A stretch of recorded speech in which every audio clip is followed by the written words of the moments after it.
룻기는 하나님이 얼마나 참 당신의 사랑하는 백성들을 포기하지 아니하시고 인애를 베풀어 주시는지를 보여주는 성경이라고 할 수 있습니다. 인애를 히브리어로 헤세드라고 얘기를 하는데 어제 우리 같이 말씀을 나누었던 그 구절들을 쭉 보면 은혜란 말들이 참 많이 나옵니다. 어떻게 당신이 나에게 은혜를 이렇게 주십니까? 또 룻이 또 당신께 은혜를 입기를 원합니다. 뭐 이런 단어들이 참 많이 등장하는데 다 헤세드라고 할 수 있겠습니다. 헤세드라는 것은 어떤 언약을 기초한 사랑, 끝까지 사랑하는 그런 사랑을 인내하는 사랑이라고 얘기할 수 있겠습니다. 우리가 아까 불렀던 찬양 중에도 인내하신 구세주여 내 말 들으사 죄인 오라 하실 때에 날 부르소서. 비록 내가 죄인이긴 하지만 내가 주님의 언약을 붙잡고 주님께 나아가오니 그 언약을 기초로 하여서 나를 사랑하여 주시고 나를 선하게 인도해 달라고 하는 찬양이죠. 하나님은 당신의 사랑하는 백성들을 항상 붙들어 주시되 끝까지 인애의 사랑, 헤세드의 사랑으로 붙들어 주시는 분이신 것을 믿으시기 바랍니다. 원래 이 나오미는 이 기쁨이라고 하는 이름을 가진 여인이었죠. 하지만 그의 인생에는 정말 고통스러운 일들이 빗발치게 되었습니다. 엘리멜렉이 죽었죠. 두 아들이 죽었죠. 모든 것을 다 잃어버렸죠. 텅 빈 상태입니다. 거기다가 자기의 두 며느리까지 남겨져 있었는데 한 며느리는 이제 떠나갔습니다. 그리고 한 며느리만 남겨져 있지만 그 며느리도 별 볼 일 없습니다. 그가 살게 된 그 땅, 이제 다시 돌아오게 될 땅이 모압 지방이 아니라 베들레헴이기 때문에 이스라엘 백성들은 외국인들에 대해서 그렇게 탐탁치 않게 생각을 많이 했습니다. 더군다나 모압 여인은 더더욱 그렇습니다. 그러므로 이 여인이 나에게 참 짐이 되겠다는 마음들을 가졌지요. 그래서 오르바를 먼저 보냈고 그 다음에 어쩔 수 없이 룻을 남겨둔 것이죠. 하지만 어떻습니까? 하나님의 인애는 그가 짐이 되었다라고 생각했던 그 룻을 통하여서 그 인애가 나타나고 있는 것을 볼 수 있습니다. 오늘 17절에 보니까 룻이 이삭 줍기를 마치고 집으로 돌아왔을 때 거둔 양이 한 에바였다라고 얘기를 합니다. 한 에바는 도량형인데요. 두 말 정도 되는 보리쌀이라고 하면 오늘날로 킬로그램으로 환산하게 되면 한 20kg 정도 되는 그런 보리의 양입니다.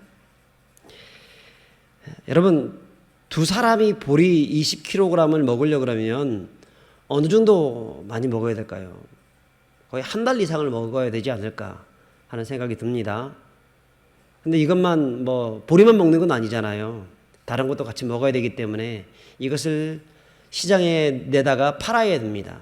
그리고 다른 것들과 물물 교환을 하든지 어떻게 사든지 해가지고 그렇게 살아가야 된다면 아마도 좋기 한 일주일 이상 정도는 먹을 수 있는 그런 양이었을 거라고 볼 수 있습니다.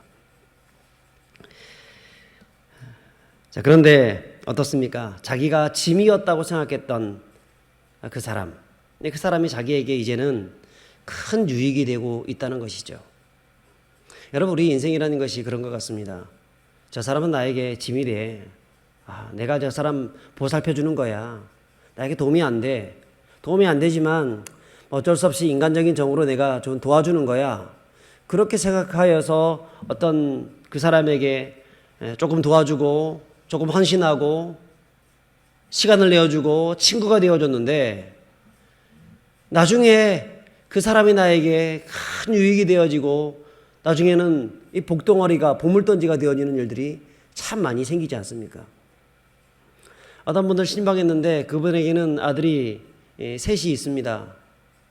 그 셋이 있는데 첫째 아들은 너무 똑똑해가지고 어릴 때부터 이거 뭔가 되겠다 싶어가지고 이 아이한테 집 팔고 논 팔고 소 팔고 해서 열심히 공부를 시켰답니다. 그래서 서울에 유학시키고 공부 열심히 시켰는데 너무 머리가 똑똑하고 좋으니까 이제 미국으로 유학을 갔어요. 유학을 가서 돌아오지 않는 겁니다. 나이가 어르신이 될 때까지, 노인이 될 때까지 그 아이는 미국에서 그냥 미국 시민권 받아가지고 돌아오지 않는 거예요. 전혀 도움이 되지 않더라는 겁니다. 그런데 막내 아들은 보니까 공부도 못하고 이거 참 뭔가 인간 되겠나 했던 그런 막내 아들이었는데 끝까지 자기 곁에 남겨져 가지고 자기 집 주변에 살면서 늘 부모님 복양하고 도와드리고 그렇게 효도를 하더라는 겁니다.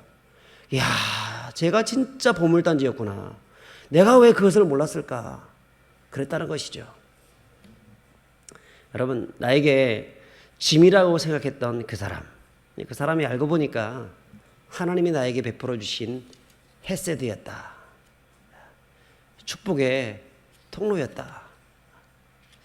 여러분, 이런 일들이 우리의 삶 가운데에서 심심찮게 참 많이 일어납니다. 우리 인생이라는 것이 잘 몰라요. 내가 내 생각 가지고 내 인생을 내가 판단하여서 내가 주장해 나가려고 그러면 이게 보이지 않는 겁니다. 오히려 더 심각하게 더 나쁜 쪽으로 흐러질 가능성이 많습니다. 하지만 하나님께 맡기면서 내 인생 하나님께 달려있는 것입니다. 하나님 내 삶을 선하게 인도해 주십시오. 맡기고 나가면 하나님이 내 인생을 책임져 주시는 줄 믿으시기 바랍니다. 여러분, 그것이 신앙이죠. 성도는 그런 신앙을 가진 사람들이 되어야 합니다. 그뿐 아니라 우리 19절과 한번 20절을 한번 읽어봤으면 좋겠습니다. 19절과 20절. 자, 시작. 시어머니가 그에게 이르되 오늘 어디서 주었느냐 어디서 일을 하였느냐 너를 돌본 자에게 복이 있기를 원하노라 하니 룻이 누구에게 일했는지를 시어머니에게 알게 하여 이르되 오늘 일하게 한 사람의 이름은 보아스니이다 하는지라. 나오미가 자기 며느리에게 이르되 그가 여호와로부터 복 받기를 원하노라. 그가 살아있는 자와 죽은 자에게 은혜 베푸기를 그치지 아니하도다 하고 나오미가 또 그에게 이르되 그 사람은 우리와 가까우니 우리 기업 물을 자 중에 하나이니라 하니라. 여러분, 하나님이 이 나오미에게 베풀어 주신 인애가 무엇입니까? 그건 룻만 인애가 아니라 이 보아스라는 인애를 또 하나는 허락해 주셨다는 것입니다. 여러분, 그가 모압을 떠나올 때에 자기에게는 아무것도 남겨진 것이 없다고 얘기했죠. 그래서 나는 너에게 줄 수 있는 그런 아들도 없다. 기업 물을 자가 없다는 얘기입니다. 하지만 오늘 본문에 보니까 누가 있어요? 기업 물을 사람을 하나님이 남겨두셨다는 것입니다. 그가 살아있는 자와 죽은 자에게 은혜 베푸시기를 그치지 아니하도다 하고 나오미가 또 그에게 이르되 그 사람은 우리와 가까우니 우리의 기업 물을 자 중에 하나이니라 하니라. 나오미가 고향에 돌아올 때 아무것도 없다고 생각했었는데 와서 보니까 있었는데요. 여러분, 룻이 너무 많은 보리쌀을 가지고 돌아온 것을 보고 깜짝 놀라면서 야, 도대체 너 어디서 가서 이렇게 많은 보리쌀을 얻어왔느냐, 주워왔느냐. 보아스의 밭에 가서 그렇게 했습니다.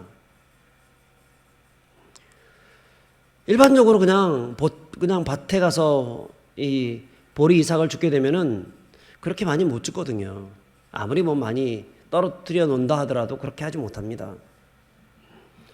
저도 어렸을 때 이제 보리 농사를 하는데 도와주러 이렇게 가게 되면 보리 줍는 일을 제가 참 많이 했었습니다. 땅에 떨어져 있는 보리들을 바구니에다가 담는 일들을 했었는데요. 그렇게 많이 못 줍습니다. 아무리 열심히 돌아다니고 주우려고 해도 반 광주리 정도 찰까요? 그렇게 많이 사지 못합니다. 자, 그런데 20kg 정도나 되는 이 어마어마한 보리쌀을 머리에 이고 온 겁니다. 깜짝 놀라죠. 그래서 누구냐 그랬더니 보아스라고 얘기한 겁니다. 보아스라는 이름을 딱 들었을 때에 하나님의 인애가 얼마나 크신지를 깨닫게 된 것이죠. 하나님께서 저 보아스를 통해서 우리 가정에 뭔가 일을 하고 계시구나. 아주 민감한 그 영성으로 깨달아 알기 시작합니다. 그리고 그가 우리의 기업 물을 자인 것을 알게 됩니다. 이렇게 생각하니까 얼마나 마음이 뛰는지, 하나님이 저 사람을 통해서 우리 가정에 어떤 일들을 행하실까 기대가 되는 것이죠. 사랑하는 여러분, 하나님은 우리에게 모든 것을 빼앗아 버리시는 그런 분이 아닙니다. 우리가 다시 회복할 수 있는 놀라운 축복의 기업 물을 자를 허락해 주시는 것입니다. 그걸 믿음의 눈으로 바라보시는 분들이 되시길 바랍니다. 나는 끝났다라고 생각했을 때 하나님은 끝나지 않았다라고 얘기합니다. 나는 이제 모든 것을 포기하겠다, 자포자기하겠다라고 생각할 때 하나님은 자포자기하지 말라고 얘기합니다. 지금 이 포괄적 차별금지법이 통과될 가능성이 거의 99% 된다고 합니다. 국회의원들도 거의 다 여당 쪽의 국회의원들이 훨씬 많고요. 야당은 허수아비입니다. 허수아비. 아무런 힘이 없습니다. 교회 힘을 아무리 모아도 이게 수십 개 교단으로 이루어진 그 교회가 한 마음으로 하나가 된다는 것이 너무나 힘들고, 교회 안에도 이 정치적인 색깔이 너무나 다양해요. 달라요. 그리고 교회 안에도 이 차별금지법을 찬성하는 이 어리숙한 사람들이 많이 있습니다. 그렇기 때문에 아무리 또한 교회가 이것을 가지고 반대를 해도 이건 통과될 수밖에 없다라고 얘기하는 사람들이 있습니다. 교회 안에도 그런 분들이 많고, 목사님들도 너무너무 안타까운 심정으로 그렇게 하소연을 하고 있습니다. 그럼에도 불구하고 여러분, 희망의 불씨를 하나님은 끄지 않습니다. 교회 역시, 성도들 역시 끄지 말고 끝까지 이것을 붙잡고 기도하고 투쟁하고 하나님 바라보면서 나가야 합니다. 혹 이것이 통과된다 할지라도 하나님은 또한 최후의 어떤 하나님의 방패, 또 하나님의 역전의 드라마를 준비하고 있을 것입니다. 여러분, 그것을 믿으시면서 끝까지 하나님 의지하고 자포자기하지 말고 하나님 바라보고 나가야 합니다. 그러면 하나님은 우리를 위해서 기업 물을 자를 허락해 주시는 것입니다. 교회는요, 아무리 어둠이 와도, 제가 지난 시간에도 한번 말씀드린 적이 있습니다만, 헤드라이트를 끄지 않으면 계속해서 헤드라이트를 비치고 새벽이 올 때까지 계속 비치고 있으면 그 헤드라이트에 비춰져 있는 그 사람들만큼은 사는 거예요. 다른 데는 어떤 문제가 생길지 몰라도 한밤중이라도 불만 끄지 않는다고 하면 교회는 회복될 수가 있는 겁니다. 그러다가 새벽이 오겠죠. 여러분, 아무리 이 밤이 기성인을 부린다 할지라도 교회가 불만 끄지 않는다고 하면, 교회가 진리를 선포하고 하나님 말씀을 붙잡고 나가기만 한다고 하면, 하나님은 교회를 통해서 당신의 기업 물을 자를 허락해 주시고 회복의 은혜를 주신다는 것입니다. 그러므로 끝날 때까지 끝난 것이 아닙니다, 여러분. 끝날 때까지 끝난 게 아니에요. 마지막까지 우리는 최선을 다해서 주의 복음의 진리, 이 진리의 말씀을 굳게 세우고 복음의 횃불을 들고 세상을 밝혀야 되는 것입니다. 그러면 하나님이 반드시 우리에게 광명한 새벽별을 보여주시고 다시 동이 트게 하시고 다시 참 지륵과도 같은 그 어둠이 물러가고 광명한 새 아침을 밝게 하시는 그 하나님의 역사를 보게 하실 줄 믿으시기 바랍니다. 여러분, 기업 물을 자에 대해서 좀 보면 이스라엘의 그 제도에는 기업 물을 자라고 하는 그런 제도가 있습니다. 이것은 이 땅을 보호하기 위한 하나님의 방편이었었는데, 당시는 이 전쟁이 참 많이 일어났습니다. 그러다 보니까 그 전쟁으로 말미암아 땅이 많이 뺏겨지고 없어지고 또 여러 가지 자연재해라든가 혹은 병충해라든가 전염병이라든가 이런 것들이 참 많이 있었습니다. 그것 때문에 한 번 전염병이 돌게 되면은 한 마을 자체가 그냥 사라져 버리는 거예요. 뭐 이런저런 그런 이유들 때문에 땅이 자기에게서 왔던 이 조상적으로부터 물려받던 그 땅이 사라지게 되는 일들이 벌어지게 됩니다.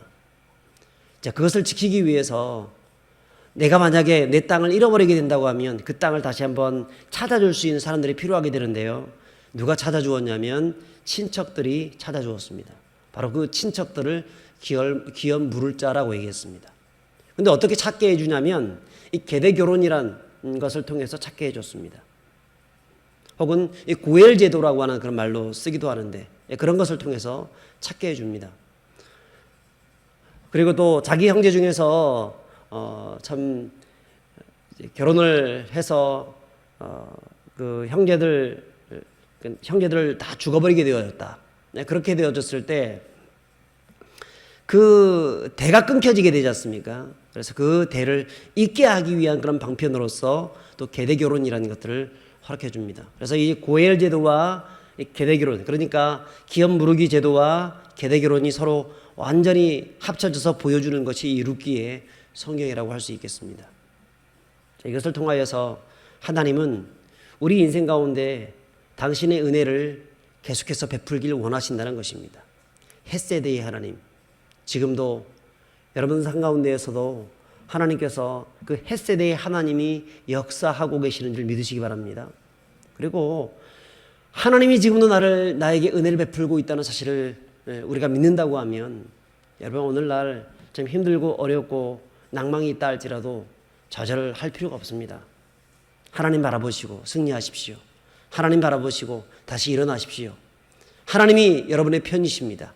하나님이 여러분에게 지금도 하늘에서 응원가를 불러주고 있습니다.